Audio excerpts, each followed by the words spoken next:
এটাও মনে হয় এক ধরনের প্রতিযোগিতা হয়ে যাচ্ছে, কারণ আমি প্রতিযোগিতা হিসেবে দেখি না, বিকজ এবার মেয়ের প্রশংসায় পঞ্চমুখ শবনম ইয়াসমিন বুবলি। সম্প্রতি একটি সাক্ষাৎকারে মেয়েকে বিশ্ব সুন্দরী বলে দাবি করে। আমার কাছে মনে হয় ভাইয়া বাবা মা শ্বশুর শাশুড়ি এরা সবসময় সে সম্মানে সে শ্রদ্ধা জায়গাটাই থাকে, এবং এই যে একটা কথা যে ওনারা আমাকে নাকি ওভাবে পছন্দ করেন, এটাও আরেকটা প্রচন্ড মিথ্যা একটা কথা।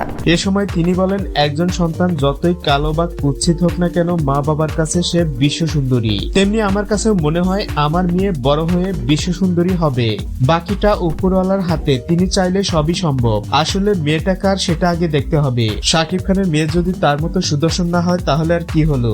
তাছাড়া শাকিব বুবলি দুজনেই মোটামুটি স্মার্ট, এখন তাদের মেয়ে সুন্দর হবে এটাই স্বাভাবিক। বর্তমানে দেশের যতগুলো নায়িকা আছে তাদের তুলনায় বুবলি অনেক সুন্দর। তিনি যদি এখনো শাকিবের সাথে স্কিন শেয়ার করে তাহলে একদম পারফেক্ট জুটি হবে, কারণ আমি মনে করি ইধিকা পালের থেকে তার চেহারা 100 গুণ ভালো। সো আপনাদের কি মনে হয় জানাতে পারেন কমেন্ট করে। ধন্যবাদ।